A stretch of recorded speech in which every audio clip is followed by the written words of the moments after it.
പ്രിയമുള്ളവരെ, നമ്മുടെ പണി നടന്നുകൊണ്ടിരിക്കുന്ന ദേശീയപാത 66-ൽ മറ്റൊരു അപകടം കൂടി സംഭവിച്ചിരിക്കുന്നു. ചേർത്തലയിൽ നിർത്തിയിട്ടിരിക്കുന്ന കരാറുകാരുടെ JCBയിൽ ഒരു KSRTCയുടെ ഡീലക്സ് ബസ് വന്നിടിച്ച് 20ഓളം പേർക്ക് പരിക്ക് പറ്റിയിട്ടുണ്ട്. പണി നടന്നുകൊണ്ടിരിക്കുന്ന ദേശീയപാത 66-ൽ ഇതിനോടകം തന്നെ ഒട്ടനവധി അപകടങ്ങളാണ് സംഭവിച്ചിട്ടുള്ളത്.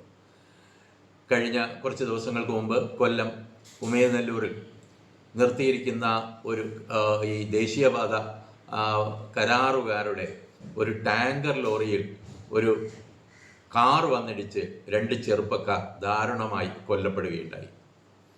അത് നാം ഇതുവരെ മറന്നു കാണാനുള്ള സമയമായിട്ടില്ല. ഇപ്പോഴും ഈ കരാറ് കമ്പനിക്കാരുടെ പണി കഴിഞ്ഞ സാധനങ്ങൾ റോഡിൽ നിന്ന് നീക്കം ചെയ്യാത്തതും ഈ മുന്നറിയിപ്പുകളില്ലാതെ റോഡിൽ തടസ്സങ്ങൾ സൃഷ്ടിക്കുന്നതും നിരന്തരം അപകടങ്ങൾ ഉണ്ടാക്കിക്കൊണ്ടിരിക്കുന്നുണ്ട്.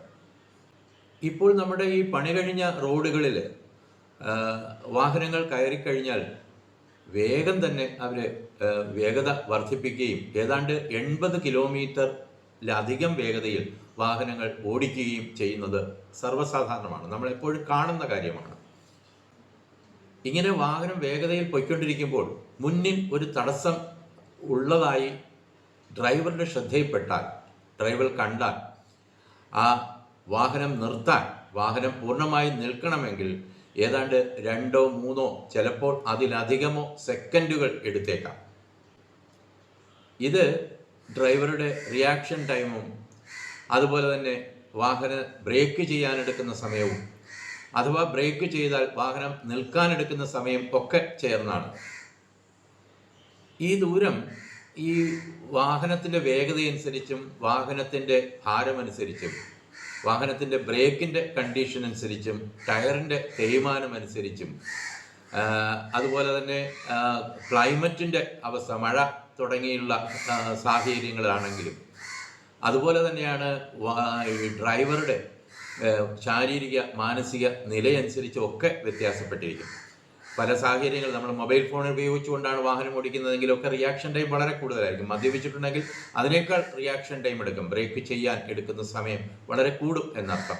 പല സാഹചര്യങ്ങൾ, ഒരുപാട് സാഹചര്യങ്ങളുണ്ട്, ഞാൻ അതൊന്നും ഇവിടെ ഇപ്പോൾ വിശദീകരിക്കുന്നില്ല.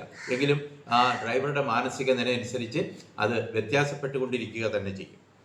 എങ്കിലും സാധാരണഗതിയിൽ 80 കിലോമീറ്റർ വേഗതയിൽ പോകുന്ന ഒരു വാഹനം ഒരു സെക്കൻഡിൽ എത്ര ദൂരം നീങ്ങും? 25 മീറ്ററിലധികം നീങ്ങും. അതായത് 2 സെക്കൻഡ് കൊണ്ട് 50 മീറ്ററിലധികം നീങ്ങും.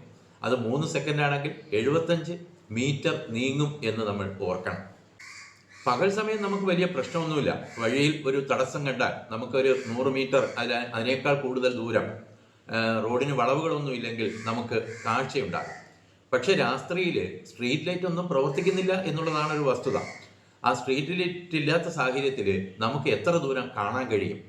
നമുക്ക് പരമാവധി പോയാൽ 15 20 മീറ്റർ വരെ മാത്രമേ നമുക്ക് കാണാൻ കഴിയുള്ളൂ.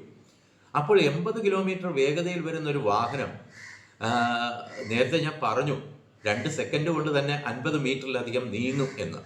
മുമ്പിൽ ഒരു തടസ്സം കാണുന്നു, 15 മീറ്ററിന് അപ്പുറത്ത് അല്ലെങ്കിൽ ഒരു 20 മീറ്ററിന് അപ്പുറത്ത് ഒരു തടസ്സം കണ്ട് ഈ വാഹനം ബ്രേക്ക് ചെയ്യാൻ ആലോചിക്കുമ്പോൾ തന്നെ ഈ വാഹനം ആ തടസ്സത്തിൽ ചെന്ന് ഇടിക്കുക തന്നെ ചെയ്യും.